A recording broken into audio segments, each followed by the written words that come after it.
Haleluya. Hari ini kita ada di teras kita hotel. Jadi program Rema sedang melakukan rekaman syuting di teras kita hotel. Jakarta. Iya. Ini daerah Cawang nih. Daerah Cawang, Bang. Ini Ya. asik sekali ya. Asik. Bang, abang minum Kita dulu minum dulu. Bang. Tambah lagi Ngeri. disediakan minuman yang segar sekali, Bang. Segar sekali. Biar mantap diskusi kita, Bang. Biar semangat kita melakukan diskusi ini. Oke, hari ini kita, segar kali, brother. Langsung, brother. Oke, Kita hari mau ini bahas kita apa? mau bahas tentang iman dan tantangan. Iman dan tantangan. Ngeri banget ya judul-judul kita tuh. Iman dan tantangan. Aduh, ngeri. Oke. Iman itu, kita kalau bahas iman itu satu hal yang paling mendasar lah dari kekristenan ya. Bang. Yes, of course. Ngeri bang, bahasa Inggris bang. Oh iya. Ngeri. Bahasa Inggris bang. Udah mulai. Aku kalau dia ngomong bahasa Inggris aku suka jiper-jiper sendiri bang. Apalagi kalau sampai Bang Boin di bahasa Inggris. Pingsan kita. Langsung Gimana, aja Bang? brother. Hmm. Sebetulnya kalau kita bicara tentang iman itu kan banyak sekali definisinya kan. Iya. Pengertiannya banyak sekali. Iya. Nah, coba brother deskripsikan atau berikan penjelasan mengenai apa sebetulnya yang dimaksud dengan iman. Ya. Nanti kemudian kita bisa belajar dari tokoh-tokoh dalam Alkitab atau apa yang disampaikan oleh Alkitab. Tapi Ya. dalam pengertian brother sendiri, apa itu iman? Ya. Jadi pembahasan mengenai iman seperti yang brother bilang tadi ya. Ini sesuatu yang sangat penting, sesuatu yang sangat substansial bagi setiap kita. Sebagai orang Kristen, salah satu hal yang utama dan pertama untuk kita persoalkan adalah apa itu iman? Apa itu iman? Apa yang membedakan ya kekristenan dengan agama-agama yang lainnya ketika kita berbicara tentang iman? Tentu kita harus memulainya dengan definisi. Nah, jadi definisi dan objek iman kita sebagai orang Kristen itu benar-benar berbeda dan unik dibandingkan dengan agama-agama yang lainnya. Oke. Nah, Coba apa itu iman dan siapa objek yang kita imani itu? nah itu dia. Nah, kalau kita mau bahas nanti ya, kita kaitkan dengan tantangan hidup. Nah, menjadi penting memang ya untuk kita bahas apa itu iman supaya kita bisa dengan baik dengan benar menyikapi dan menghadapi setiap tantangan dalam kehidupan kita. Ya, jadi dalam bahasa Ibrani, Ya. iman itu adalah aman. Dalam bahasa Yunani adalah pistis atau pistio. Arti sederhananya secara teknis adalah kepercayaan atau penyerahan diri kita kepada seseorang. Seseorang itu berbicara tentang objek. Nah, objek dari iman kita apa? Siapa? Yaitu Tuhan kita Yesus Kristus. Mengapa Yesus Kristus? Karena Dia telah menebus setiap kita. Nah, ini yang membuat iman kekristenan itu menjadi berbeda dan unik. Yang terutama adalah objek imannya. Jadi esensi mendasar ketika kita memahami iman dalam konteks kekristenan adalah bagaimana kita menundukkan diri kepada seluruh kehendak dan perintah Tuhan. Inilah tujuan kita beriman. Oke. Inilah tujuan kita beriman. Gitu, brother. Dari Bang Boin, apa yang Bang Boin ketahui tentang iman? Selama ini atau Selama mungkin ini. Abang pernah Kalau tadi kan definisi brother ini kan, Ya. Abang apa tentang iman? Sebetulnya itu yang mau kutanya tadi. Tapi Ngeles, kalau menurut brother. saya, Dia ngeles, iman brother. itu penurutan akan kehendak Allah. penurutan ya? Iya. Betul. Itulah menurutku definisi daripada iman. Ya. Ngeri bang. Penurutan terhadap kehendak Allah. Ini mutlak sifatnya. Iya. Jadi betul ya, kita ketika beriman kepada Allah, Allah yang adalah sumber dari segala sesuatu bisa memenuhi apa yang kita minta. Oke. Karena Dia Maha Kuasa, apapun bisa Dia lakukan. Ketika kita meminta sesuatu, menginginkan sesuatu, Tuhan bisa melakukan semuanya itu. Tetapi kita harus ingat, poin terpenting adalah bahwa Dia adalah Tuhan, penguasa. Karena Dia adalah penguasa, Dia yang berkuasa atas hidup kita atau yang mengatur hidup kita. Karena Dia yang berkuasa atau mengatur hidup kita, maka Dia yang menentukan, ya, Dia yang menentukan apakah sesuatu yang kita minta itu layak atau tidaknya dipenuhi oleh Dia. Perlu atau tidaknya, Dia yang menentukan, bukan kita. Untuk itu ketika kita berbicara tentang beriman kepada Kristus, beriman kepada Allah, hendaknya kita belajar untuk menomorsatukan kehendak Tuhan. Keinginan Tuhan. Nah, dari Tuhan kita Yesus Kristus aja kita belajar. Tuhan Yesus sendiri aja waktu Dia menjelma menjadi manusia, Dia belajar loh untuk menundukkan dirinya kepada kehendak Allah. Waktu di Taman Getsemani, Matius 26 ayat 39. Yesus bukannya berdoa tuh. Dia bilang apa? Sekiranya cawan ini berlalu. Dia punya keinginan. Tetapi dia berkata apa? Bukan kehendakku melainkan kehendakmu. Salah nggak punya keinginan? Nggak salah. Sebagai orang percaya, sebagai orang beriman, nggak salah. Begitu juga dengan kita. Tapi dari Yesus kita belajar bagaimana kita menempatkan kehendak Tuhan, keinginan Tuhan di atas segala keinginan kita, di atas segala kehendak kita. Jadi sebenarnya kalau secara sederhana nih ya, iman itu sebetulnya ketika kita mempercayakan diri kita kepada atau Tuhan, mempercayakan value atau sistem hidup kita itu kepada satu objek gitu. Iya. Jadi sebetulnya gini, bagaimana kalau misalnya ada pengajaran yang mengatakan bahwa imanilah. Nah, ini nanti kita akan bahas di segmen kedua, Bang. Sip. Ngomong-ngomong imanilah, Iya. temanku, karena gue tanya begini, gimana keadaan? Aman. Iman bagaimana? Aman. Yang nggak aman itu imani. Yang nggak aman itu imaninya, Bang. Itu udah lagi definisinya. Itu dia. Jadi Tapi ya itu menarik yang Abang persoalkan tadi, yang Abang tanyakan tadi. Tapi nanti kita akan bahas lebih dalam, lebih tajam di segmen kedua dan segmen ketiga. Nah, jadi kita di awal ini jadi hanya mempelajari ya atau mendiskusikan masalah apa itu iman. Apa itu iman? Ya kan? Jadi ya kita harus mengerti ya basicnya. Jadi iman itu adalah penurutan akan kehendak Allah, perintah Allah, dari kata aman dalam bahasa Ibrani atau pistis atau pistio dalam bahasa Yunani, yang artinya bagaimana kita menyerahkan diri kita sepenuhnya kepada Tuhan. Kalau dikatakan bahwa kita harus menyerahkan diri kita sepenuhnya kepada Tuhan, berarti hak atas hidup kita itu punya Tuhan. Yang mengatur kita siapa? Tuhan. Bukan Tuhan. Jangan sampai sebaliknya, kita yang mengatur Tuhan. Berarti yang jadi Tuhan itu siapa? Kita dong. Nah, sering sekali kita gagal gitu loh, menempatkan siapa sih sebenarnya yang Tuhan, ya kan? Dengan mengatasnamakan iman seakan-akan kita berhak mengatur Tuhan. Jangan mengklaim segala sesuatu dari Tuhan. Nah, apakah ini sesuatu yang bisa dibenarkan?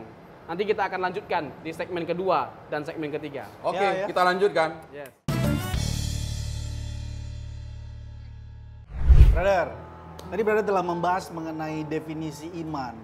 Nah, ada banyak orang masih tahu, nggak tahu, atau mengerti, nggak ngerti terkait dengan iman. Yang menarik adalah begini, ada orang yang katakan begini, percayalah kepada Tuhan. Seperti tadi Bang Boy bilang tadi ya. Imanilah, Ya. imanilah bahwa Yesus itu Tuhan, kemudian imanilah engkau pasti sembuh. Ya. Dan kadang-kadang kita bilang amin, amin, amin, gitu kan.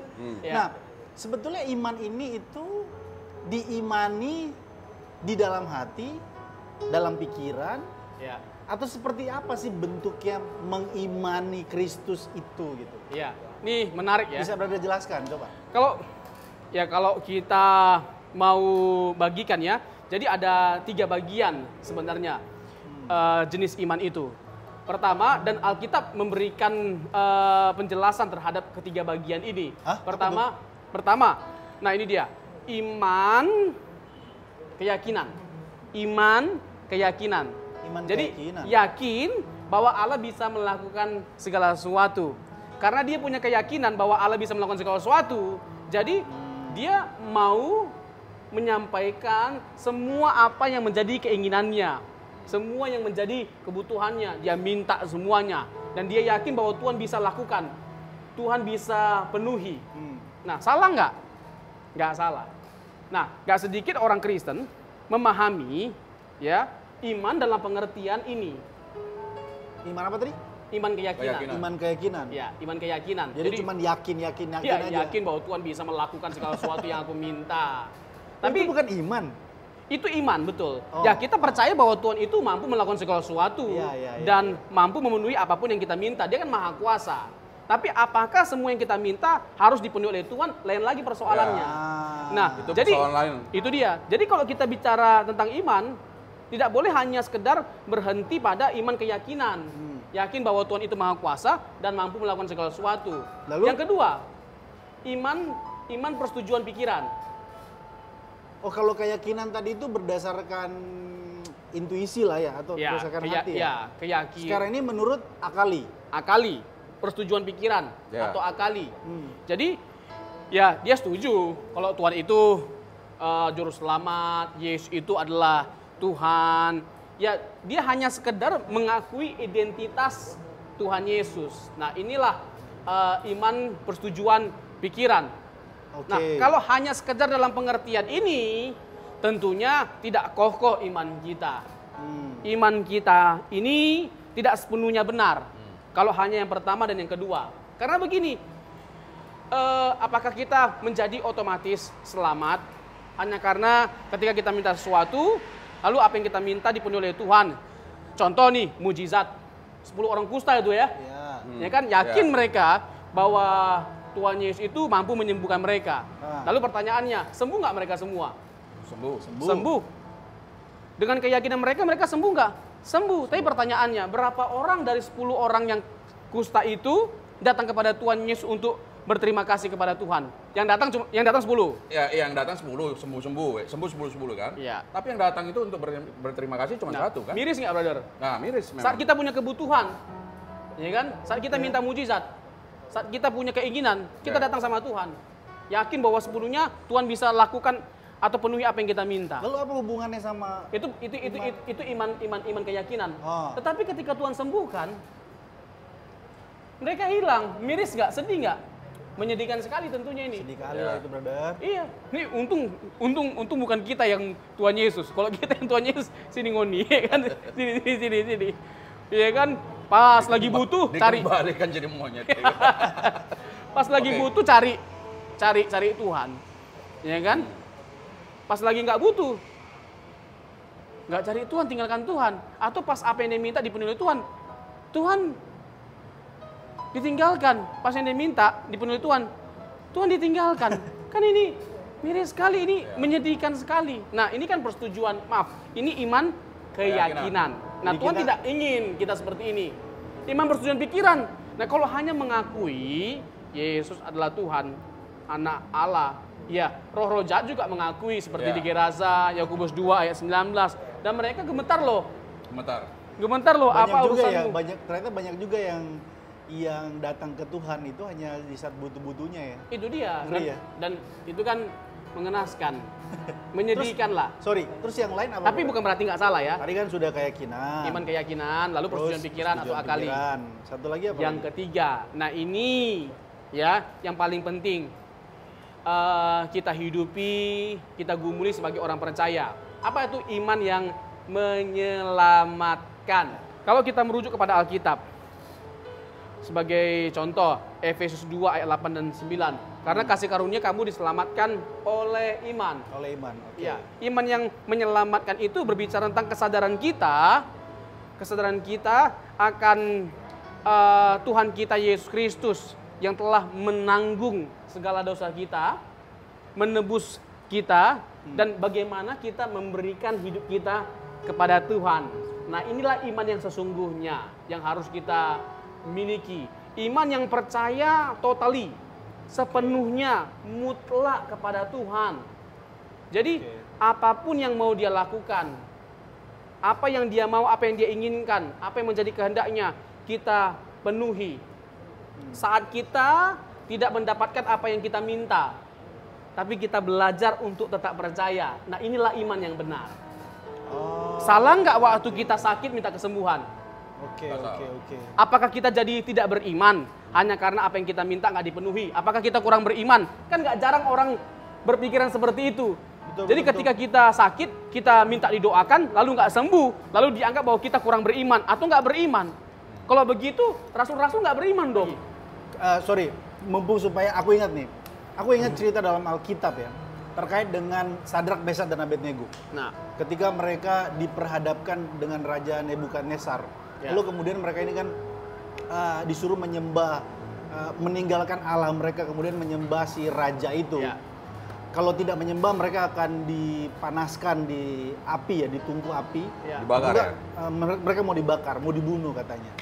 Tapi kemudian iman mereka berkata bahwa walaupun Tuhan yang kami sembah dan kami puja tidak menolong kami, sekalipun dia tidak menolong kami tetap percaya dan tetap menyembah Tuhan.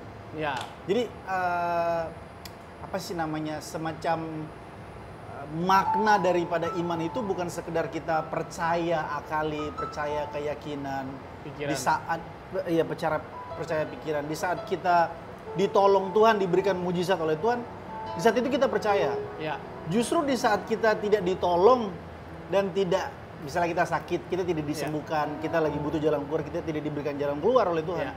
Disitulah iman kita Iya. yang menyelamatkan itu diuji ya. Iya, betul. Maksudnya disitulah ekspresi iman kita yang sesungguhnya. Jadi Ya. kemungkinan disitulah iman yang dewasa itu ya kan? Ya. Ya, itulah yang kita sukai ya dari tokoh-tokoh Alkitab. Ya, seperti Sadrak, Mesak dan Abednego itu. Ya, itu Bagaimana salah satu contoh lah. ketika mereka dalam bahaya, ya, nyawa mereka terancam, ketika mereka hendak divonis hukuman mati dengan dibuang kepada perapian yang menyala-nyala, tetapi tidak sedikit pun, ya kan, tergoncang atau tergoyahkan iman mereka. Tetap mereka percaya kepada Tuhan. Seharusnya seperti ini kita. Nah, itu menarik, brother. Nah, nanti kita sesuai sambung dengan ini. tema kita hari ini kan, tentang iman dan tantangan. Kenapa ya setiap kali orang atau tokoh-tokoh dalam Alkitab ketika dia beriman selalu ada tantangannya. Kita Nah, bahas. Dan selalu lanjutkan. identik dengan penderitaan. Kita lanjutkan. Kita bahas Ngeri. di segmen ketiga. Semakin asik dan semakin seru. Kita bahas setelah ini. Nah, terkait dengan pernyataan Mike tadi, Ya. kekristenan itu, iman itu kan ada tantangan. Ya. Bagaimana dengan seperti jemaat Roma? Oh, oke. Kenapa Ya. di Jemaat Roma? Abang lihat banyak Jadi tantangan. jemaat Roma itu kan dia penuh tantangan bahwa iya. ketika dia percaya Yesus, dia mati, Dianiaya. dianiaya. gitu. Iya. Apalagi kalau cerita tentang apa sih namanya itu yang di Roma tuh yang diadu sama singa. Ya, Oh, Kolosium. sama singa. Kolosium kan? ya. Ya. Terus orang itu dijadikan obor. Aduh, itu ngeri banget. Brother. Ya. Bisa brother tolong ceritakan. Iya, ini menarik ya. Jadi memang kekristenan mula-mula itu identik dengan yang namanya penderitaan, penganiayaan, dan hal itu terjadi karena iman mereka akan Kristus. Kristus sendiri sudah ngomong, sudah sampaikan kamu akan menderita karena namaku. Jadi konsekuensi beriman kepada Kristus itu mengalami penderitaan. Penderitaan itu banyak jenisnya, banyak bentuknya, ya kan? Ya bisa penganiayaan secara fisik, bisa dibully, ya kan, dihina, ya kan? Keyakinan kita dianggap tidak masuk akal. Nah, itu bagian dari hinaan yang sering ditujukan kepada kita sebagai orang Kristen. Tantangan itu ada seperti jemaat Roma tadi yang Abang singgung. Mereka itu benar-benar mengalami kesukaran di zaman Nero. Nero itu kan sangat membenci Kristus dan sangat membenci orang-orang Kristen. Misinya itu ingin membantai semua orang Kristen. Bayangkan. Jadi memusnahkan orang Kristen. Orang Kristen. Bagaimana supaya namanya berkibar? Ya kan, orang Kristen ditumpas. Tapi sekarang, ya kan, yang ada nama Yesus itu berkibar, nama Nero jadi nama anjing. Nero. Ya, benar. Iya kan? Coba apa namanya? Coba brother elaborasi terkait dengan kenapa sih iman itu harus identik dengan tantangan gitu. Ya. Kalau kita bicara tentang iman yang teruji, iman itu ya tidak bisa dianggap sebagai teruji kalau tidak ada ujian. Iya, benar. Gak mungkin dong kita bisa dianggap seperti emas. Jadi dia teruji. Kemurnian. Harus teruji ya. Harus teruji dong. Ya, benar. Petrus kan berbicara bahwa kita ini akan dimurnikan. Ya. Ya kan, seperti emas. Ya kan, emas itu kan proses untuk menjadi murni itu dibakar, ya, menempuh waktu atau proses yang cukup panjang atau lama. Begitu juga dengan kita orang Kristen. Untuk menjadi murni iman kita teruji harus ditempa, diproses, dibentuk dengan berbagai macam hal. Bisa penganiayaan secara fisik, ya kan? Bisa dihina, dibully, ya kan? Atau kita ini kan kita sebagai orang Kristen role modelnya kan Tuhan Yesus. Iya. Nah, untuk menjadi seperti Tuhan Yesus itu kan itu sebuah upaya dan pergumulan yang sangat sukar. Dan termasuk di dalamnya adalah bagaimana kita siap untuk menderita, menanggalkan keinginan daging. Ya kan? Ya. Itu tidak mudah. Manusia lama kita, emosi, ya kan? Suka marah, Banyak sombong, kali egois. yakan-yakannya Bang. Iya kan? Udah kayak siapa ya yakan-yakan itu. Ya kan, egois, tidak sabar, Ya kan. semuanya lah Bang. Nah ini semua kita harus Jadi itu tinggalkan. itu khas orang Batak, ya kan? Ya kan? Orang Medan malah. Gitu Jadi brother. kalau orang Batak itu apa namanya? Udah kelamaan. Ini pas udah lupa nih. Iya, masih itu. Kelamaan. Jadi, Oke. Jadi brother, kalau bicara tentang iman, kan tadi dengan tantangan. Kalau kita mengacu ke Alkitab ya, iman Abraham itu sebetulnya seperti apa? Coba brother bisa jelaskan. Oh iya. Supaya nggak lupa gitu. Ya kita salut lah ya dengan apa yang disaksikan oleh Alkitab. Ya. Ya, termasuk kisah dari para tokoh-tokoh Alkitab, baik PL maupun PB. Dari PL ya kita belajar dari Ayub. Ya kan? Penderitaan yang dialami oleh Ayub itu begitu luar biasa. Tetapi apa yang menjadi penghiburan bagi setiap kita bahwa Tuhan tidak pernah meninggalkan kita. Tuhan tidak pernah meninggalkan kita. Nah, ini menjadi sukacita kita atau yang menjadi penghiburan bagi setiap kita. Lalu selalu ada berkat Tuhan ya yang menanti setiap kita. Apa berkat yang dialami, yang diterima oleh Ayub dalam setiap penderitaan yang dialami pada waktu itu? Dia mengalami berkat yang luar biasa. Apa itu? Pengenalan akan Tuhan. Dan ini melebihi dari apapun. Melebihi dari apapun. Nah, pada akhirnya Dengan penderitaan yang dialami. iya, ya. pada akhirnya apa kata Ayub? Dulu aku mendengar engkau dari apa kata orang, tapi hari ini mataku memandang Pemandangan. engkau. Itu yang paling disyukuri oleh Ayub. Lewat masalah itu, dia menjadi semakin mengenal Tuhan. Wah. Dari kisah Ayub kita belajar bahwa dekat dan mengenal Tuhan itu mahal harganya. Keren banget. Abraham juga seperti yang brother tanyakan tadi. Keren banget brother ya. Aduh. Ngeri. Jadi bagaimana seperti Yakobus, iman tanpa perbuatan mati. Wah, ini Wah, ngeri Nah, nih. itu gimana? Sebentar Bang, sebelum ke situ mungkin kita harus encourage atau memberikan motivasi rohani kepada jemaat di rumah atau siapapun yang sedang menonton acara ini bahwa justru kalau kita sekarang mengalami penderitaan, penganiayaan, dihianati, dibully atau dalam masalah pergumulan yang berat, justru itu sebetulnya adalah cara Tuhan untuk memurnikan iman kita. Bang. cara Tuhan untuk mendewasakan Ya, kita, cara Tuhan mendewasakan kita, membentuk betul. kita, memproses kita. Nggak ada orang yang mau mengalami masalah, pencobaan, ya persoalan hidup, nggak ada. Jadi kalau kita Kristen, kalau kita mengaku bahwa kita Kristen, percaya kepada Kristus, lalu kita tidak mau menerima tantangan, menderita, Ya. dianiaya, nggak usah jadi Kristen. Ya. Jadi Iya nggak sih? Jadi kita harus memiliki kesadaran bahwa selama kita hidup di dunia ini, ya kita akan terus menghadapi yang namanya tantangan persoalan hidup. Tetapi sebagai orang Kristen, kita harus punya cara pandang yang benar. Ya kan? Kita harus memiliki cara pandang yang benar supaya kita bisa dengan benar pula dalam kita menyikapi dan menghadapi penderitaan. Ingat bahwa dalam konteks kekristenan kita harus memandang bahwa penderitaan adalah alat atau sarana yang bisa Tuhan pakai untuk mendewasakan setiap kita. Keren. Jadi tujuan Tuhan mengizinkan penderitaan bukan untuk menghancurkan kita, tapi supaya kita bisa menunjukkan kualitas iman kita. Jadi ketika ada penderitaan yang Tuhan izinkan, itu adalah kesempatan. Ketika ada penderitaan atau penganiayaan atau apapun itu yang Tuhan izinkan terjadi dalam kehidupan kita, itu adalah kesempatan untuk kita menunjukkan kualitas iman kita. Ya, kualitas iman. Nah, Ya kan? sorry brother, ini waktu kita udah mau selesai kan? Yes. Nah, Itu dia, nggak terasa banget supaya Bang Boin nggak marah sama kita brother. Iya. Nggak marah dia sama kita. Kan pertanyaan tadi iman yang di Yakobus itu Yakobus, seperti apa? ya. Nah kan di Roma kan dikatakan bahwa kita dibenarkan oleh iman. Iman, ya. Tapi di Yakobus tuh tunjukkanlah iman. Aku akan menunjukkan Imanmu perbuatanku dengan dari imanku dari dari perbuatanku. perbuatan-perbuatanku. Ya, Itu Ibrani- seperti Ibrani 2. seperti bertentangan, bertentangan, kontradiksi satu sama lain. kenapa iman harus direfleksikan lewat perbuatan? Perbuatan. Ya. Kenapa harus begitu? Oke. Ya, iman itu menjadi abstrak kalau tidak ada tindakan. Yo. Bagaimana kita bisa memberitahu, bisa menunjukkan bahwa kita beriman, ya perbuatan, tindakan kita. Lewat tindakan kita, lewat perbuatan kita, orang bisa tahu bahwa kita benar-benar beriman. Yang aneh itu adalah kita menganggap diri kita beriman, tapi perbuatan kita tidak menunjukkan kita beriman. Iya, itu dia. Jadi ada buah pertobatan yang kita hasilkan sebagai Jadi orang kalau yang orang beriman. bilang, aku pengikut Yesus, aku Kristen, tapi perilakunya, aduh. Itu dia. Itu yang menyedihkan, brother. Jadi nggak otomatis hanya karena kita sudah lama jadi Kristen, pasti kita Kristen yang benar. Nggak otomatis itu.